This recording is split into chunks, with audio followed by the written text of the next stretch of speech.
ಗುರು ಬ್ರಹ್ಮ ಗುರು ವಿಷ್ಣು ಗುರುದೇವೋ ಮಹೇಶ್ವರಃ ಗುರು ಸಾಕ್ಷಾತ್ ಪರಬ್ರಹ್ಮ ತಸ್ಮೈ ಶ್ರೀ ಗುರುವೇ ನಮಃ.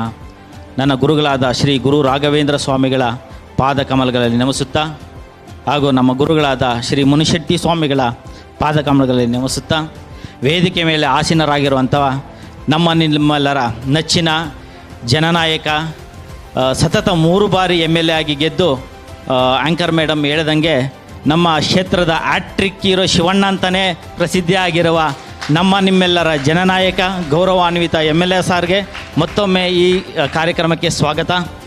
ಹಾಗೂ ಡಾಕ್ಟರ್ ದೇಶಮನಿ ಮೇಡಮ್, ತಮ್ಮ ಬಗ್ಗೆ ಹೇಳ್ತಾ ಇದ್ದರೆ ಈ ದಿನಪೂರ್ತಿ ಹೇಳ್ಬೇಕು ಮೇಡಮ್. ಸೊ ಅಂಥ ಸಾಧನೆ ತಮ್ಮದು. ಸೊ ಮೇಡಮ್ ಅವರು ಒಂದು ಕಡು ಬಡತನದಲ್ಲಿ ಹುಟ್ಟಿ ಒಂದು ವೆಜಿಟೇಬಲ್ ಸೆಲ್ಲರ್ ಆಗಿ MBBS ಮಾಡ್ಕೊಂಡು MS ಮಾಡ್ಕೊಂಡು ಅವರೊಂದು ಸರ್ಜನ್ ಆಗಿ ಒಂದು ಆಂಕಾಲಜಿಸ್ಟ್ ಆಗಿ 30 ವರ್ಷ ಈ ದೇಶಕ್ಕೆ ಹಾಗೂ ಈ ರಾಜ್ಯಕ್ಕೆ ಸೇವೆ ಸಲ್ಲಿಸಿದ್ದಾರೆ.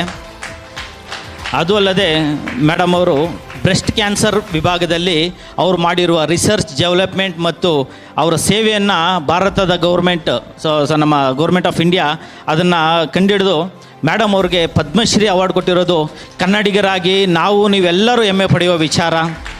ಅದು ಅಲ್ಲದೆ ನಮ್ಮ ಕರ್ನಾಟಕ ರಾಜ್ಯ ಸರ್ಕಾರವು ಮೇಡಮ್ಗೆ ಕನ್ನಡ ರಾಜ್ಯೋತ್ಸವ ಅವಾರ್ಡು ಕೊಟ್ಟಿದ್ದಾರೆ. ಸೊ ಮೇಡಮ್ ಇಷ್ಟೆಲ್ಲ ಆದ್ರೂ ಈಗಲೂ ಅವರು ಒಂದು ಅಬಲಾಶ್ರಮದಲ್ಲಿ ಇದ್ದುಕೊಂಡು 100 ಹೆಣ್ಣು ಮಕ್ಕಳಿಗೆ ದಾರಿದೀಪವಾಗಿದ್ದಾರೆ. ಸೊ ಅವ್ರಿಗೆ ಬರುವ ಸ್ಯಾಲ್ರಿ ಇರ್ಬೋದು, ಅವ್ರಿಗೆ ಬರುವ ಒಂದು ಪೆನ್ಷನ್ ಅಮೌಂಟು, ರಿಟೈರ್ಡ್ ಪ್ರತಿಯೊಂದು ಸಮಾಜ ಸೇವೆಗೆ ದಾನ ಮಾಡಿದ್ದಾರೆ. ಒಂದೇ ₹1 ಮೇಡಮ್ಗೋಸ್ಕರ ಏನೂ ಮಾಡ್ಕೊಂಡಿಲ್ಲ ಅವರು.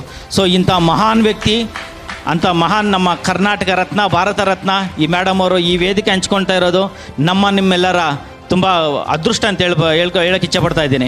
ಆ್ಯಕ್ಚುಲಿ ಇವತ್ತು ನಾಳೆ ಬಂದುಬಿಟ್ಟು ಕೇರಳದಲ್ಲಿ ಕೊಟ್ಟಿಯಮಲ್ಲಿ ಸೆಂಟ್ರಲ್ ಗೌರ್ಮೆಂಟ್ಗೆ ಮೇಡಮ್ ಅವ್ರನ್ನ IIT ಕೊಟ್ಟಿಯಂ ಕೇರಳದಲ್ಲಿ ಅವ್ರಿಗೆ ಚೇರ್ಪರ್ಸನ್ ಆಗಿ ಅಪಾಯಿಂಟ್ ಮಾಡಿದ್ದಾರೆ. ಮಿನಿಸ್ಟರ್ಸ್ ಮೀಟಿಂಗ್ ಇತ್ತು ಆ್ಯಕ್ಚುಲಿ ಮೇಡಮ್ ಅವ್ರಿಗೆ. ಎಲ್ಲಿ ಮೇಡಮ್ ನಮಗೆ ಈ ಕಾರ್ಯಕ್ರಮಕ್ಕೆ ಮಿಸ್ ಆಗುತ್ತಾರೋ ಅಂತ ನನಗೊಂದು ಭಯದಲ್ಲಿದ್ದೆ.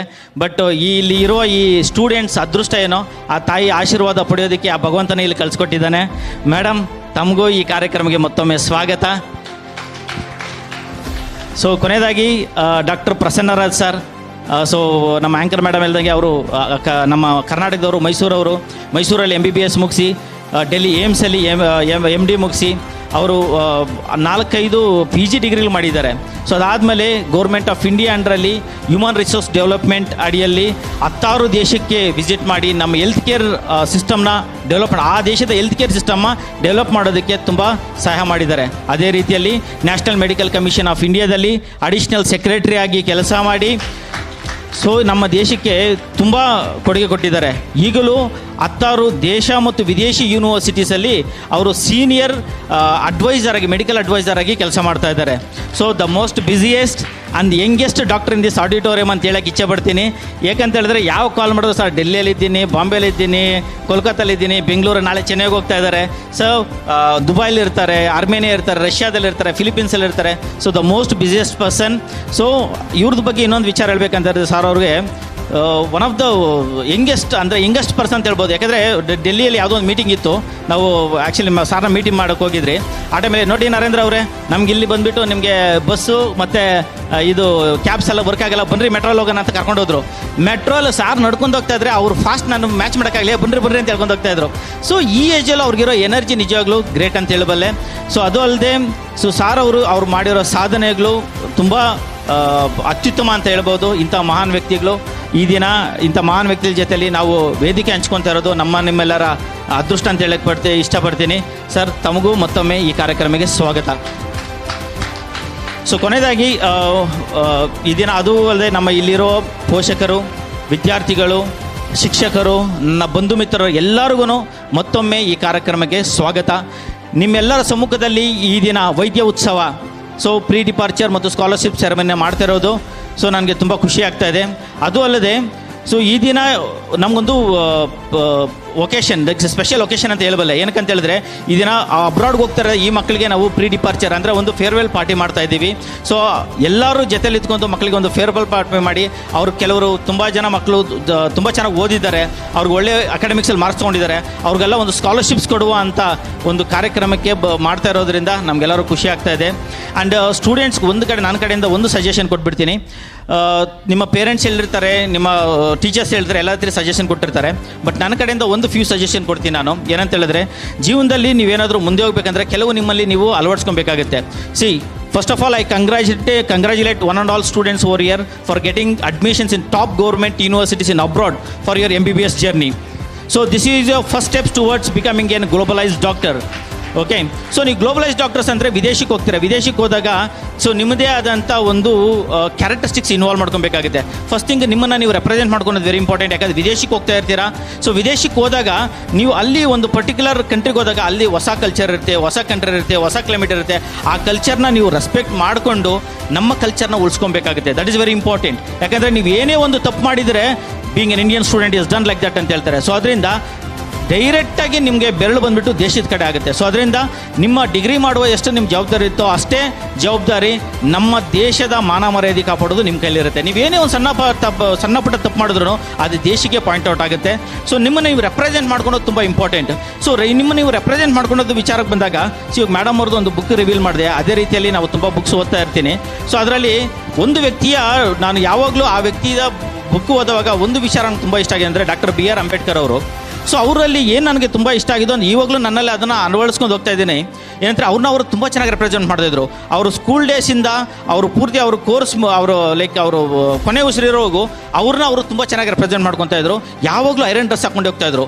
ಸ್ಕೂಲ್ಸಲ್ಲಿ 100 ವರ್ಷ ಹಿಂದೆ ತೊಗೊಂಡಾಗ ನಿಮಗೆ ಗೌರ್ಮೆಂಟ್ ಸ್ಕೂಲ್ಸ್ ಪರಿಸ್ಥಿತಿ ಯಾವ ಥರ ಇತ್ತು ಅಂತ ಗೊತ್ತು. ಹಳೆಯ ಬಟ್ಟೆ ಹಾಕ್ಕೊಂಡು ಅರ್ಧೋಗಿರೋ ಬಟ್ಟೆ ಹಾಕೊಂಡು ಹೋಗ್ತಾಯಿದ್ರು. ಬಟ್ ಆದ್ರೂ ಡಾಕ್ಟರ್ B.R. ಅಂಬೇಡ್ಕರ್ ಅವರು ಆವಾಗಲೂ ಅವರು ಐರನ್ ಮಾಡ್ಕೊಂಡು ಬಟ್ಟೆ ಅವರು ಒಂದು ಸ್ಕೂಲ್ಗೆ ಹೋಗ್ತಾಯಿದ್ರು. ಅವ್ರು ಆ ಥರ ಎಕ್ಸಿ ಐರನ್ ಮಾಡ್ಕೊಂಡು ಐರನ್ ಬಾಕ್ಸ್ ಇರಲಿಲ್ಲ. ಬಟ್ ಆ ವ್ಯಕ್ತಿ ಏನು ಮಾಡ್ತಾಯಿದ್ರು ಅಂದರೆ ಒಂದು ಚೆಂಬಲ್ಲಿ ಬಿಸಿ ನೀರು ಹಾಕ್ಬಿಟ್ಟು ಆ ಬಟ್ಟೆನ ಐರನ್ ಮಾಡ್ಕೊಂಡು ಹೋಗ್ತಾಯಿದ್ರು. ಸೊ ನೀವೇನಾದರೂ ಮಾಡಬೇಕಂತ ಇದ್ರೆ ನಿಮ್ಮಲ್ಲಿ ಆ ಛಲ ಇರಬೇಕು, ರೀಸನ್ಸ್ ಹೇಳ್ಬಾರ್ದು.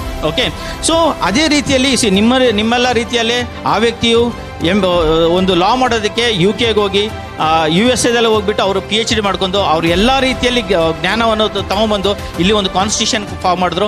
ಅದೇ ಕಾನ್ಸ್ಟಿಟ್ಯೂಷನ್ ನೀವು ಕೂಡ ಇದ್ದೀವಿ. ಇನ್ನೊಂದಿದ್ರೆ ಸೆಕೆಂಡ್ ಥಿಂಗ್ ಬಂದುಬಿಟ್ಟು ನಿಮ್ಮ ಕ್ಯಾರೆಕ್ಟರ್, ನಿಮ್ಮ ರೂಟ್ಸ್ನ ಯಾವುದೇ ಕಾರಣಕ್ಕೂ ಮರೆಯೋಕೆ ಹೋಗಬೇಡಿ. ನಿಮ್ಮ ರೂಟ್ಸ್ ಆರ್ ವೆರಿ ಇಂಪಾರ್ಟೆಂಟ್. ಯಾಕೆ ನಿಮ್ಮ ತಂದೆ ತಾಯಿ ಹುಟ್ಟಿದಾಗಿಂದ ಒಂದು ರೂಟ್ಸ್ ಅಂತ ನಿಮ್ಗೆ ಕೊಟ್ಟಿರ್ತಾರೆ, ಅದನ್ನು ಯಾವುದೇ ಕಾರಣಕ್ಕೂ ಮರೆಯೋಕೆ ಹೋಗಬೇಡಿ. ಓಕೆ, ಸೊ ಸ್ವಾಮಿ ವಿವೇಕಾನಂದರು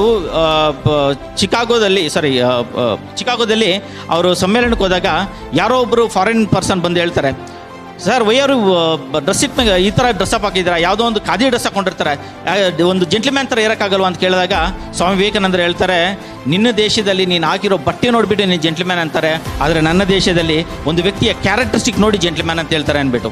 ಸೊ ಅದರಿಂದ ತಮಗಿರೋ ರೂಟ್ಸ್ ಆ್ಯಂಡ್ ಕ್ಯಾರೆಕ್ಟರ್ಸ್ ಯಾವುದೇ ಕಾರಣಕ್ಕೂ ನೀವು ಮರೆಯೋಕ್ಕೆ ಹೋಗಬೇಡಿ. ಆ್ಯಂಡ್ ಕೊನೆಯದಾಗಿ ಇನ್ನೊಂದು ಮಾತು ಹೇಳ್ಬಿಡ್ತೀನಿ. ಸೊ ನೀವು ಜೀವನದಲ್ಲಿ ನೆಕ್ಸ್ಟ್ ಸಕ್ಸಸ್ ಆಗಬೇಕಂದ್ರೆ 4 ವಿಚಾರಗಳು ನಾವು ಫಾಲೋ ಮಾಡಬೇಕಾಗತ್ತೆ. ಓಕೆ, ಒಂದು ಕೃಷಿತೋ ನಾಸ್ತಿ ದುರ್ಭಿಕ್ಷಂ ಜಪದೋ ನಾಸ್ತಿ ಪಾತಕಂ ಮೌನೇನ ಕಲಂ ಆಸ್ತಿ ಜಾಗರೂಪ ಭಯಂ ನಾಸ್ತಿ. ಕೃಷಿತೋ ನಾಸ್ತಿ ದುರ್ಭಿಕ್ಷಂ, ಕೃಷಿ ಅಂತ ಹೇಳಿದ್ರೆ ಕೆಲಸ, do your duty, the duty will give you the food. ಇಲ್ಲಿ ವೇದಿಕೆ ಮೇಲೆ ಇರೋ ಮಹಾನ್ ಭಾವರು ಅವ್ರು ಮಾಡಿರೋ ಹಾರ್ಡ್ ವರ್ಕಿಂದನೇ ಅವ್ರಿಗೆ ಇಲ್ಲಿ ಸಕ್ಸಸ್ ಸಿಕ್ಕಿರೋದು. ಸುಮ್ಮನೆ ಕುತ್ಕೊಂಡು ದೇವ್ರ ಮುಂದೆ ನನಗೆ ಏನಾದರೂ ಆಶೀರ್ವಾದ ಮಾಡಿದರೆ ಆಗೋದಿಲ್ಲ. ನೀನು ಹಾರ್ಡ್ ವರ್ಕ್ ಮಾಡಿದ್ರೆ ಮಾತ್ರನೇ ನಿಮಗೆ ಜೀವನದಲ್ಲಿ ಸಕ್ಸಸ್ ಸಿಗುತ್ತೆ. ಓಕೆ, ಸೊ ಸೆಕೆಂಡ್ ಥಿಂಗ್ ಬಂದುಬಿಟ್ಟು ನಿಮಗೆ ಜಪದೋ ನಾಸ್ತಿ ಪಾತಕಂ. ಸೊ ಜಪ ತಪ ಅನ್ನೋದು ವೆರಿ ಇಂಪಾರ್ಟೆಂಟ್. ನಿಮ್ಮ ರೂಟ್ಸ್ನ ನೀವು ಮರೆಯೋಕೆ ಹೋಗಬೇಡಿ ಅಂತ ಆಲ್ರೆಡಿ ಹೇಳಿದೆ. ನಿಮ್ಮ ಕಲ್ಚರ್ಸ್ ಇರ್ಬೋದು, ಅದನ್ನ ಯಾವುದೇ ಕಾರಣಕ್ಕೂ ಮರೆಯೋಕೆ ಹೋಗಬೇಡಿ. ಮೇನ್ ಥಿಂಗ್ ಏನಂತ ಹೇಳಿದ್ರೆ, ಇವಾಗ being a doctors is very important. ಯಾಕೆ ಯಾವುದೋ ಒಂದು ಎಮರ್ಜೆನ್ಸಿ ವಿಚಾರಕ್ಕೆ ಬಂದಾಗ ನೀವು ಯಾವುದೋ ಒಂದು ಹಾಸ್ಪಿಟ್ಲಿಗೆ ಹೋಗ್ತೀರಾ, ಅಲ್ಲಿ ಬಂದುಬಿಟ್ಟು ಡಾಕ್ಟರ್ ಏನು ಹೇಳ್ತಾರೆ, ಸರ್ ನನ್ನ ಕೈಯಲ್ಲಿ ಎಷ್ಟಾಗುತ್ತೋ ಅಷ್ಟು ನಾನು ಪ್ರಯತ್ನ ಬೀಳ್ತೀನಿ, ಮಿಕ್ಕಿದೆಲ್ಲ ದೇವ್ರಿಗೆ ಬಿಡ್ತೀನಿ ಅಂತ ಹೇಳ್ತಾರಲ್ಲ. ಸೊ ಅದರಿಂದ being an doctors it's very good to ನಿಮ್ಗೆಲ್ಲರೂ ಪ್ರತಿಯೊಬ್ಬರೂ ಒಂದು ದೇವ್ರನ್ನ ನಂಬಿಕೆ ಇಟ್ಕೊಬೇಕು. ಇವಾಗ ನಮಗೆ ಇಲ್ಲಿ ನಾರಾಯಣ ಹೃದಯ ಗೊತ್ತು, ಬೊಮ್ಮಸಂದ್ರದಲ್ಲಿದೆ. So one of the biggest hospital ಮುಂದೆ ನೀವು ಹೋಗಿದ್ದೀರ ಅಂತ ಹೇಳಿದ್ರೆ ಒಂದೇ ಟೂಮಲ್ಲಿ 4 ದೇವಸ್ಥಾನಗಳಿದೆ. ಈ ಕಡೆ ಯಾರು ಹೋಗಿದ್ರೆ ಒಂದ್ಸರಿ ವಿಸಿಟ್ ಮಾಡಿದ್ರೆ ನಿಮ್ಗೆ ಗೊತ್ತಿರುತ್ತೆ. ಒಂದು ದಿಕ್ಕಿನಲ್ಲಿ ನಮಗೆ ಹಿಂದೂ ದೇವಸ್ಥಾನ ಇದೆ, ಇನ್ನೊಂದು ಕಡೆ ನಿಮಗೆ ಮಸೀದಿ ಇದೆ, ಇನ್ನೊಂದು ಕಡೆ ನಿಮಗೆ ಚರ್ಚ್ ಇದೆ, ಇನ್ನೊಂದು ಕಡೆ ಸಿಖ್ರದಿದೆ. ಸೊ ಎಲ್ಲರೂ ಅಲ್ಲೇ ಹೋಗಿ ಪ್ರಾರ್ಥನೆ ಮಾಡ್ತಾ ಇರ್ತಾರೆ. ನೀವು ಬೆಳಗ್ಗೆಯಿಂದ ಸಾಯಂಕಾಲ ಪ್ರತಿಯೊಬ್ಬರು ಪ್ರಾರ್ಥನೆ ಮಾಡ್ತಾ ಇರ್ತಾರೆ. ಒಂದೇ ಟೂಮಲ್ಲಿ ಎಲ್ಲರೂ ಪ್ರಾರ್ಥನೆ ಮಾಡ್ತಾ ಇರ್ತಾರೆ. ಸೊ ಏನಂತಂದರೆ ಒಂದೇ ಸೂಪರ್ ನ್ಯಾಚುರಲ್ ಪವರ್ ಇರೋದು. ನೀವು ಯಾವುದೇ ರೀತಿಯಲ್ಲಿ ನೀವು ಹೆಂಗೆ ನೀವು ಪ್ರಾರ್ಥನೆ ಮಾಡಿದ್ರು ಒಂದೇ ಸೂಪರ್ ನ್ಯಾಚುರಲ್ಗೆ ರೀಚ್ ಆಗುತ್ತೆ. ಓಕೆ, ಸೊ ನಾಮ ಹಲವು ದೈವ ಒಂದೇ. ಓಕೆ, ಸೊ ಧರ್ಮ ಯಾವುದೇ ಇರ್ಬೋದು, ಬಟ್ ಅದೊಂದು ಹೋಗಿ ರೀಚ್ ಆಗೋದು ನಮಗೆ ಒಂದೇ ಸೂಪರ್ ನ್ಯಾಚುರಲ್ ಪವರ್ಗೆ. ಸೊ ಭಗವದ್ಗೀತೆಯಲ್ಲಿ ಶ್ರೀಕೃಷ್ಣ ಪರಮಾತ್ಮ ಹೇಳಿದ್ದಾನೆ. ಸೊ ಓಕೆ, ಸೊ ಅದರಿಂದ being a doctors it's very important to believe in God. ಆಯಿತಾ, ಇನ್ನೊಂದು ಎಕ್ಸಾಂಪಲ್ ಹೇಳ್ಬಿಡ್ತೀನಿ. ನಮ್ಮ ದೇಹದಲ್ಲಿ ಆ್ಯಕ್ಚುಲಿ ಬೀಯಿಂಗ್ ಎ ಡಾಕ್ಟರ್ಸ್ ಆಗಿಲ್ಲಿರೋದ್ರಿಂದ ನಮ್ಮ ದೇಹದಲ್ಲಿ 5 ಅಡಿ 6 ಅಡಿ ದೇಹದಲ್ಲಿ ನರ್ವ್ ಸಿಸ್ಟಮ್ಸ್ ಅಂತ ಇರುತ್ತಲ್ವ, ಈ ನರ್ವ್ ಸಿಸ್ಟಮ್ಸ್ನ ತೆಗೆದುಬಿಟ್ಟು ಲೈನಾಗಿ ನಾವು ಜೋಡಿಸಿದ್ದೀವಿ ಅಂತ ಹೇಳಿದ್ರೆ 72 ಕಿಲೋಮೀಟರ್ ಹೋಗುತ್ತೆ. ಗೊತ್ತಾ ನಿಮಗೆ? 72 ಕಿಲೋಮೀಟರ್ಸ್ ಹೋಗುತ್ತೆ. ಅಂದರೆ ಈ 5 ಅಡಿ 6 ಅಡಿ ದೇಹದಲ್ಲಿ ಒಂದು 72 ಕಿಲೋಮೀಟರ್ ಅಂತ ಉದ್ದ ಇರುವಂಥ ಒಂದು ನರ್ವ್ ಸಿಸ್ಟಮ್ಸ್ ಇದೆಯಾ ಅಂತ ಹೇಳಿದ್ರೆ ನಿಜವಾಗ್ಲೂ ಆ ಭಗವಂತ ಇದ್ದಾನೆ. ಯಾರೋ ಒಬ್ರು ಬಂದ್ಬಿಟ್ಟು ಅಲ್ಲಿ ನಿಮಗೆ ಗೊತ್ತಿರೋ ಒಂದು ಸೈನ್ಸ್ ಆ್ಯಂಡ್ ಟೆಕ್ನಾಲಜಿಗೆ ಮೀರು ಒಂದಿದೆ. ಸೊ ಅದರಿಂದ ಪ್ರತಿಯೊಬ್ಬರೂ ಮೇಕ್ ಶ್ಯೂರ್ ಆ ದೈವವನ್ನು ನಂಬಿ ನೀವೇನೇ ಒಂದು ಬುಕ್ಸ್ ಓದಬೇಕು, ನೀವೇನೇ ಒಂದು ಆಪ್ರೇಷನ್ ಮಾಡಬೇಕು, ದೇವ್ರಿಗೆ ಒಪ್ಪಿಸಿಬಿಟ್ಟು ಮಾಡಿದ್ದೀರಿ ಅಂತ ಹೇಳಿದ್ರೆ ಖಂಡಿತ ನಿಮ್ಗೆ ಸಕ್ಸಸ್ ಸಿಗುತ್ತೆ. ನೆಕ್ಸ್ಟ್ ಥಿಂಗ್ ಈಸ್ ಮೌನೇನ ಕಲಹಂ ನಾಸ್ತಿ. ನೀವು ಎಷ್ಟು ಸೈಲೆನ್ಸ್ ಆಗಿರ್ತೀರೋ ಅಷ್ಟು ನೀವು ಸಕ್ಸಸ್ ಸಿಗುತ್ತೆ. ಏನಂತ ಹೇಳಿದ್ರೆ ಈಗ ಮೌನ, ಇವಾಗ ಡಾಕ್ಟರ್ಸ್ ಹೋಗಿ ಎಲ್ಲರೂ ಸೈಲೆಂಟ್ ಆಗಿರ್ತಾರೆ. ನೀವು ಎಷ್ಟು ಸೈಲೆಂಟ್ ಆಗಿರ್ತಾರೋ ನಿಮಗೆ ಲಿಸನಿಂಗ್ ಸ್ಕಿಲ್ಸ್ ಜಾಸ್ತಿ ಆಗುತ್ತೆ. ನೀವು ಫಸ್ಟು ಪೇಷನ್ಸ್ ಎಲ್ಲ ಕೇಳಬೇಕಾಗುತ್ತೆ, ಅವ್ರದ್ದು ಏನು ಪ್ರಾಬ್ಲಮ್ ಇದೆ, then you can just treat them properly. So ಅದರಿಂದ ಮೌನ ಅನ್ನೋದು ತುಂಬ ಇಂಪಾರ್ಟೆಂಟ್. ನೀವು ಎಷ್ಟು ಸೈಲೆಂಟಾಗಿ ಇರ್ತಾರೋ ನಿಮ್ಮ ಘನತೆ ಗೌರವ ಅಷ್ಟೊಂದು ಇಂಪ್ರೂವ್ಮೆಂಟ್ ಆಗುತ್ತೆ. ಫೈನಲ್ ಆಗಿ ಬಂದುಬಿಟ್ಟು ಜಾಗರೂಪ ಭಯಂ ನಾಸ್ತಿ, ಜಾಗ್ರತೆಯಿಂದ ಇರಬೇಕಾಗತ್ತೆ. ನೀವೇನೇ ಒಂದು being A doctors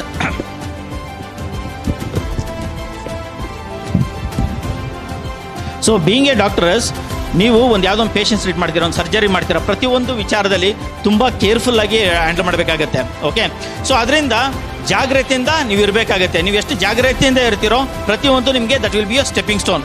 okay, and final ಆಗಿ ನಮಗೆ ಸ್ಟೂಡೆಂಟ್ಸ್ಗೊಂದು ಸಜೆಷನ್ ಕೊಟ್ಟೆ. ನಮ್ಮಲ್ಲಿರೋ ಎಲ್ಲರಿಗೂ ಪ್ರತಿಯೊಬ್ಬರಿಗೂ ಒಂದು ಲಾಸ್ಟ್ ಒಂದು ಸಜೆಷನ್ ಕೊಡ್ತೀನಿ. ನಾವು ಒಂದು ವಿಚಾರದಲ್ಲಿ ಜಾಗ್ರತೆ ಇರೋಣ.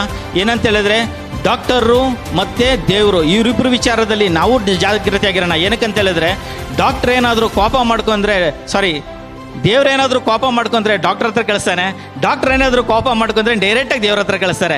ಸೊ ಅದರಿಂದ ನಾವು ನೀವೆಲ್ಲರೂ ಡಾಕ್ಟ್ರು ಮತ್ತು ದೇವ್ರ ಹತ್ರ ಹುಷಾರಾಗಿರೋಣ ಅಂತ ಹೇಳ್ತಾ ನಾನು 2 ಮಾತುಗಳು ಮುಗಿಸ್ತಾ ಇದ್ದೀನಿ. Thank you sir.